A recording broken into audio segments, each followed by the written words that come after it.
പറയുമ്പോൾ യൂസ് ചെയ്യാൻ പറ്റിയ അടിപൊളി ഇന്നോവയ കളക്ഷൻസ് ഉള്ള ഒരു ഷോപ്പ് നമ്മുടെ ചേലക്കരയിൽ സ്റ്റാർട്ട് ചെയ്തിട്ടുണ്ട്. അപ്പൊ നമുക്കൊന്ന് നോക്കിയാലോ. ലേഡി ബഗ് ലിങ്കറി ആൻഡ് ഇന്നോവയ സ്റ്റോർ ചേലക്കര. ഫോട്ടോഷൂട്ടും മോഡലിംഗ് ഒക്കെ ചെയ്യുന്നവർക്ക് യൂസ്ഫുൾ ആയിട്ടുള്ള ഇൻവിസിബിൾ ബ്രാ, പിന്നെ ബിഗിനേഴ്സിന് പറ്റിയ സ്പോർട്സ് ബ്രാ, അതിൽ തന്നെ pushup, non pushup, seamless, full covered കളക്ഷൻസും ഇവിടെയുണ്ട്. പിന്നെ ഇമ്പോർട്ടഡ് ക്വാളിറ്റിയിലുള്ള ബ്രാലറ്റ്സ്, പാൻറ്റീസിലും ഒരുപാട് വെറൈറ്റി കളക്ഷൻസ് ഉണ്ട് കേട്ടോ. പിന്നെ വെസ്റ്റേൺ ഡ്രസ്സിനൊക്കെ മാച്ച് ആവുന്ന ഫുൾ ആൻഡ് ഹാഫ് സ്ലിപ്സ്, അതുപോലെ തന്നെ ട്രെൻഡിങ് ആയിട്ടുള്ള കോട്ട് സെറ്റ്സും ഇവിടെയുണ്ട് കേട്ടോ. പിന്നെ സാരി കൊടുക്കുമ്പോൾ പെർഫെക്റ്റ് ഷേപ്പ് വരുന്ന ബട്ടക്സ് പാഡ്സും ഷേപ്പ് സ്കേർട്സും ഇവിടെയുണ്ട്. നമ്മുടെ ലൊക്കേഷൻ വരുന്നത് near Chelakkara police station, opposite Save Mart supermarket. Machad range Vazhani forest station വനസംരക്ഷണ സമിതിയുടെ പൊതുയോഗം തോന്നൂർക്കര AUP സ്കൂളിൽ വെച്ച് പ്രൗഢമായി നടന്നു. വനസംരക്ഷണ പ്രവർത്തനങ്ങൾ കൂടുതൽ ഊർജിതമാക്കുന്നതിന്റെ ഭാഗമായി Machad range Vazhani forest station വനസംരക്ഷണ സമിതിയുടെ പൊതുയോഗം സംഘടിപ്പിച്ചു.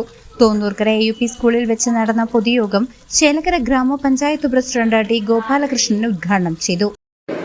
ജനങ്ങളുടെ ഭീതി അകറ്റി അവർക്ക് സംരക്ഷണം എങ്ങനെ കൊടുക്കണം എന്നതിനെ കുറിച്ച് തന്നെയാണ് വളരെയധികം ആലോചനകൾ പല തലങ്ങളിൽ നടത്തിയിട്ടുണ്ട്.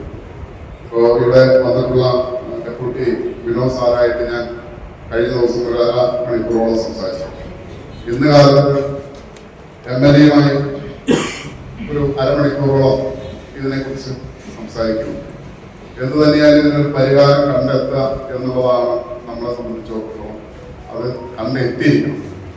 കഴിഞ്ഞ കാലങ്ങളിൽ സംഭവിച്ച തെറ്റുകളും കുറ്റങ്ങളും നമ്മൾ പറഞ്ഞിട്ട് ഇനി കാര്യമില്ല. അന്ന് നമ്മൾ പണി നടക്കുമ്പോൾ ഏകദേശം 7 കോടി രൂപയോളം. വനങ്ങളുടെയും വന്യജീവികളുടെയും സംരക്ഷണത്തിൽ ജനകീയ പങ്കാളിത്തത്തിന്റെ പ്രാധാന്യത്തെക്കുറിച്ച് range forest officer Ajil P. Venugopal യോഗത്തിൽ മുഖ്യപ്രഭാഷണം നടത്തി. വനസംരക്ഷണ സമിതി സെക്രട്ടറി മുഹമ്മദ് ഷെരീഫ്, ചേലക്കര ഗ്രാമപഞ്ചായത്ത് 21-ാം ward member K. Nandakumar, DFRO P. Vinod, STA coordinator Satheesh Kumar, VSS coordinator AK Sanil തുടങ്ങിയ പ്രമുഖർ ചടങ്ങിൽ പങ്കെടുത്ത് സംസാരിച്ചു. വരും ദിവസങ്ങളിൽ വനസംരക്ഷണവുമായി ബന്ധപ്പെട്ട് വിപുലമായ പ്രവർത്തനങ്ങൾ മേഖലയിൽ നടപ്പിലാക്കാൻ യോഗത്തിൽ തീരുമാനമായി. News desk CCV.